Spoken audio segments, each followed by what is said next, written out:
अब मैं जिन व्यक्तित्वों को बुलाना चाहता हूँ, केवल दो पंक्तियां असर पल भर में हर महफिल में अपना छोड़ जाते हैं, हवाओं में वो खुशबू का झोंका छोड़ जाते हैं। वो आते हैं तो लोग खामोश होकर तक जाते हैं और चले जाते हैं तो महफिल में चर्चा छोड़ जाते हैं। आदरणीय डॉक्टर सुभाष चंद्र जी को मैं आमंत्रित करता हूँ और इस रैली की कई सफलता है तो उसके पीछे आदरणीय डॉक्टर सुभाष चंद्र जी का बहुत बड़ा हाथ है। कई बार आकर हमें प्रेरणा दी है, तब ये रैली यहाँ तक पहुंची है। कई बार बीच में आकर हमारे को संभाला है, उसी का ये परिणाम है। आदरणीय बाबू डॉक्टर सुभाष चंद्र।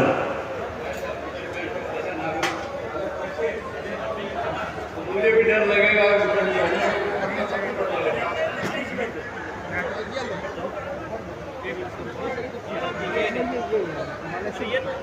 पढ़ने वाली थी भाई साहब, ये तो आदरणीय मंच से एक बात बताना चाहूंगा, उससे पहले कि मैं अपना प्रवचन कहूं। भले ही बहुत ज्यादा संख्या में जो लोग समाज के आए थे, शायद कुछ खाना खा रहे होंगे, कुछ कहीं गए होंगे,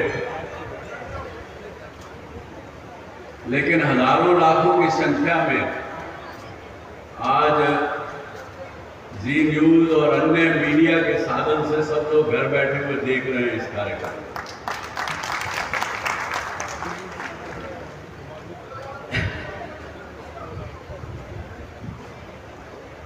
मंच पर उपस्थित भाई प्रदीप जी मित्तल, बजरंगदास जी गर्ग, श्री राजीव जी जैन, बहन कविता जैन जी, भाई मनमोहन जी गोयल,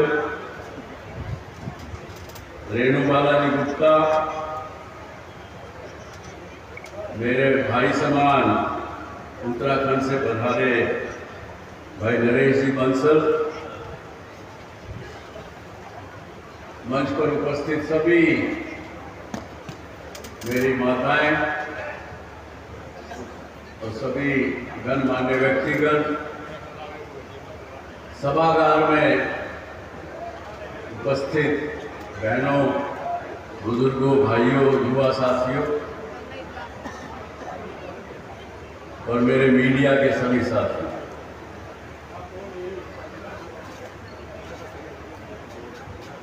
आज मीडिया के साथियों से एक बात शेयर करूंगा। आपने जरूर आज इस कार्यक्रम को अपने सभी माध्यमों से पहुंचा रहे होंगे अपने दर्शकों तक, और ये बात मंच के लिए भी है। आज ही के दिन 31 वर्ष पहले विश्व का, संसार का सबसे पहला सैटेलाइट टीवी चैनल जी टीवी का आज के दिन ही आरंभ हुआ।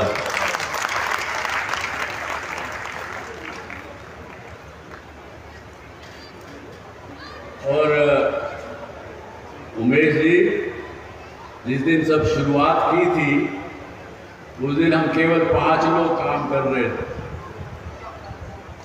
लगभग यही समय था, 8 बजे भारत के समय में। मैंने वहां हांगकांग में बैठ के बटन दबाया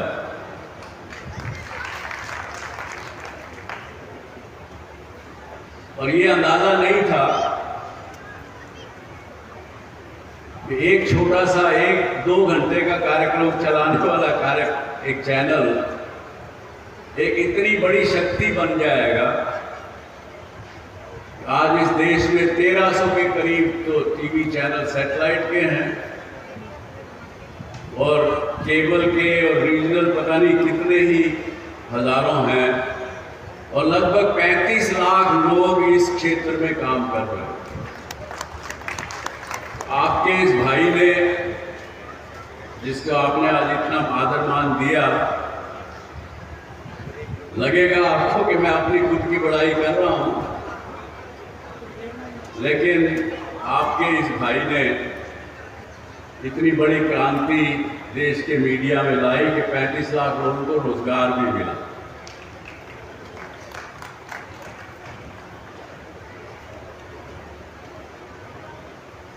शुरू में यदि मुख्य अतिथि को बुला दिया जाए तो शायद बाकी लोगों को सुनने के लिए लोग ना रुके, ये भी तकलीफ।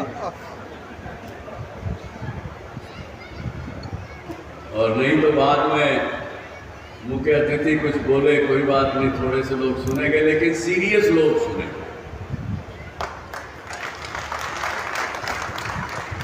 आज मुझे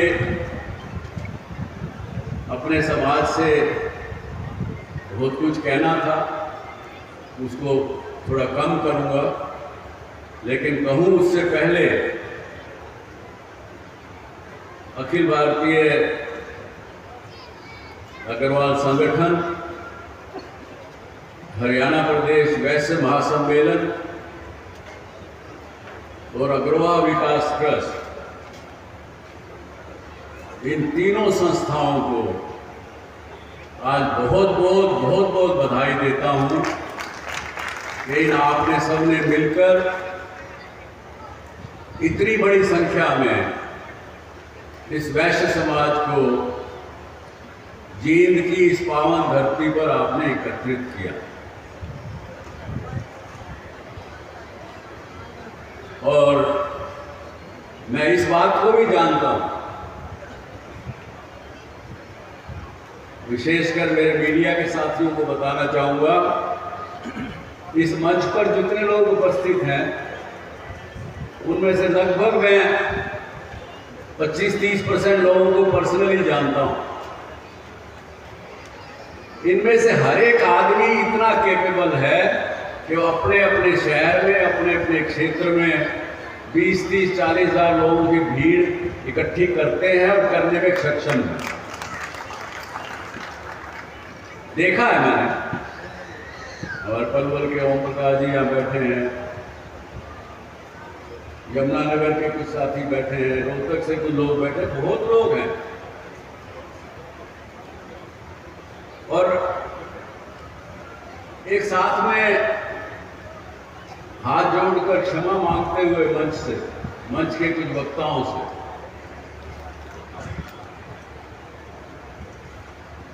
जिन्होंने बहुत ऊंची ऊंची आवाज में कहा कि इकट्ठे हो जाओ, नहीं तो खराब हो जाएगा, नहीं तो आपको कोई पूछेगा नहीं, इत्यादि इत्यादि। मैं आपसे हाथ जोड़ के माफी मांगते हुए कहता हूं कि ये समाज इकट्ठा है, मन से, आत्मा से, तन धन से, मन से इकट्ठा है। कभी कभी भ्रमित हो जाता है। कुछ हमारे समाज के जब व्यक्ति केवल अपनी निजी किसी कारण से अपना स्वार्थ साधने लगते हैं और वो नेता के रूप में सामने आते हैं तो समाज भ्रमित होता है। ये इस चीज को हमें, वैश्य समाज एक नहीं है, इस चीज से नहीं बोलना चाहिए। ये एक मेरी प्रार्थना आप सबसे। और अभी हमने भारत की केंद्र सरकार से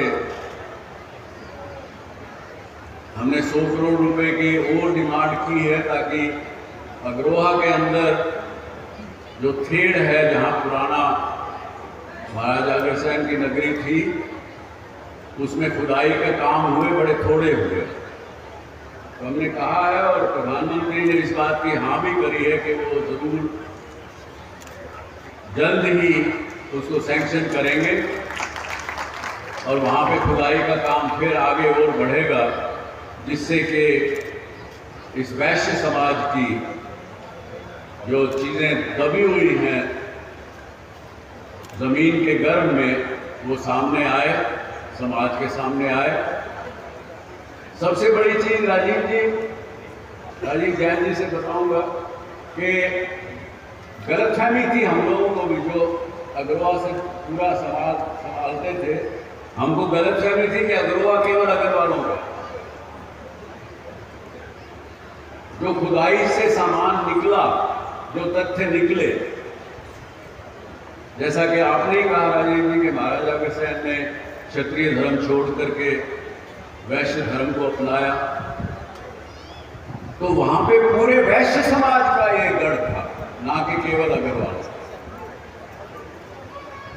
और इसीलिए अभी अगर आप अग्रवाल जाएंगे तो महालक्ष्मी जी के मंदिर के बाहर, वो जैसे भाई ने एक ने कहा कि G372 है आज का दिन, तो 372 घटकों के पूरे नाम हमने वहां पे लिखवाए हैं मंदिर के आगे। तो ये सब बातें हैं। और आपसे आज मैंने सारी बातें सबकी सुनी, सबने राजनीति में भागीदारी बढ़े, हमारा राज में भाग हो, लेकिन कैसे हो, ये संकल्प रैली में क्या संकल्प ऐसे लिए जाएं जो प्रैक्टिकल हो। मैं बढ़िया हूं, वैश्य हूं, बिजनेस करता हूं, 10,000 लोग मेरे साथ काम करते हैं, तो जब मैं उनसे कोई समस्या के बारे में चर्चा करता हूं और उनको कोई हल नहीं मिल रहा है, तो मुझे तो हल ऐसा देना पड़ेगा जो वो कहे कि हाँ ये हम कर सकते हैं। तो आप तीनों संस्थाओं से ही नहीं बल्कि वैश्य समाज की और भी जो संस्थाएं हैं राष्ट्रीय स्तर पर, आप तीनों से मैं प्रार्थना करूंगा कि आप उनसे भी बात करिए और 4 संकल्प का मैं प्रस्ताव देता हूं। अगर आपको पूरे मंच को अगर मंजूर हो तो आज की इस बैठक का रेजोल्यूशन पास करें, बाकायदा लिख के। अगर मंजूर हो, नहीं हो तो मत करिए। विचार करना हो तो बाद में विचार करके करिए। भाई महेंद्र जी ने कहा कि ज्यादा से ज्यादा हर राजनीतिक पार्टी से हम कहेंगे कि टिकटें हमको दे, तो टिकटें तो दे दी।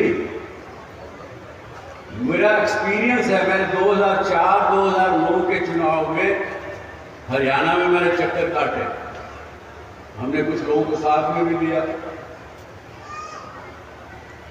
90% केसेस में आपका वैश्य समाज का जो व्यक्ति चुनाव लड़ रहा है, उसके सामने दूसरा कोई वैश्य समाज का ही व्यक्ति चुनाव लड़ रहा है। समाज किसको मत दे?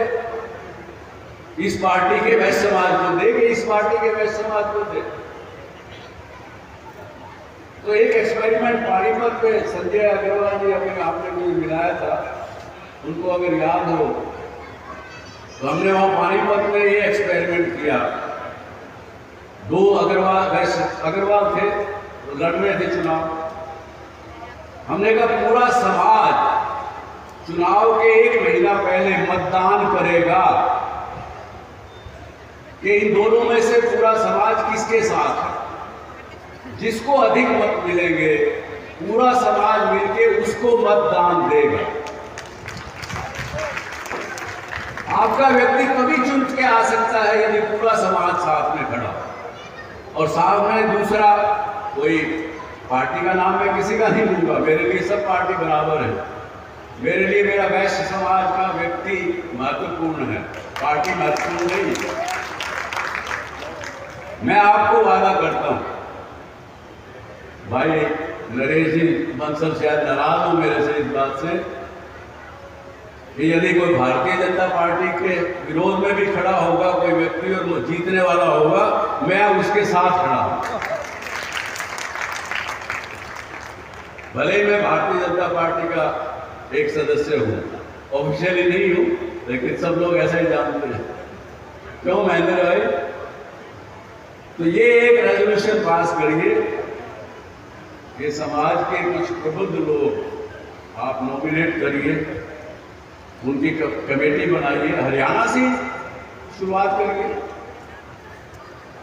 कि वो हर जगह पहुंचेगी जहां दो वैश्य समाज के लोग चुनाव आपस में लड़ रहे हैं। एक लड़ रहा तो विषय नहीं है, सब साथ दें, लेकिन दो लड़ रहे हो तो समाज पहले अपना मतदान करके निर्णय कर ले और फिर दूसरे को या तो मजबूर करे, बिठाए, बैठे, नहीं बैठे तो कोई बात नहीं, चुप हारेंगे। तो एक ये रेजोल्यूशन आपको अगर ठीक लगता हो तो करना चाहिए। है क्या मंजूर मंच को?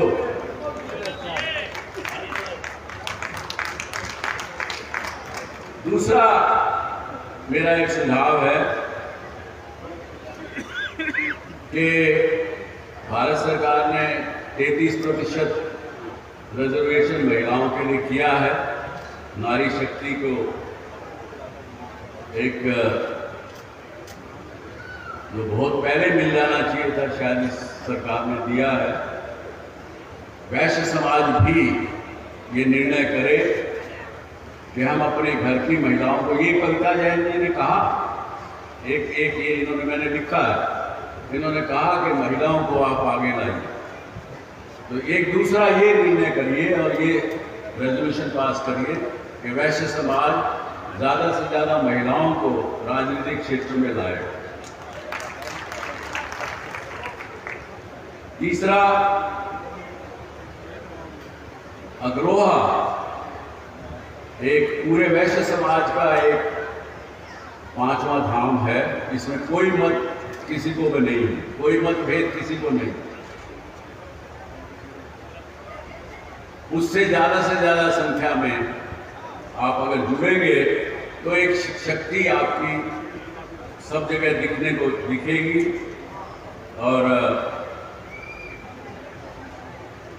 वहीं का मैसेज पूरे देश में एक दिशा निर्देश के रूप में जाएगा तो समाज का बहुत भला होगा, अच्छाई चीज़ें होंगी, ऐसा मेरा मानना है। और छोटी सी दो बातें अपने युवा साथियों से कह के अपने भाषण को विराम दूंगा। एक तो भाई डरो मत, किसी भी चीज़ से डरो मत। डर एक ऐसी चीज़ है, अगर आप किसी भी छोटी सी चीज़ से अभी डर आ गया आपके मन में तो मल्टीप्लाई करेगा, हर सेकंड मल्टीप्लाई करेगा, इतना बड़ा बन जाएगा। आधा घंटा में आप समझोगे कि जिस बात से डर रहे थे वो वाकई सच में हो गई है। तो डरो मत। और दूसरा, मुझे मेरे पुराने 2006 में राज्यसभा के चुनाव के समय में तजुर्बा हुआ। मेरे कुछ साथी जो वहाँ चुनाव के समय में चंडीगढ़ में थे, तो मतदान खत्म होने तक उसमें से आधे लोग चले गए और मतदान की गिनती के समय में भी कोई साथ में कम लोग थे। और मेरा एक ही मानना हमेशा रहा है कि भैया हार तब तक नहीं है जब तक आप मानना।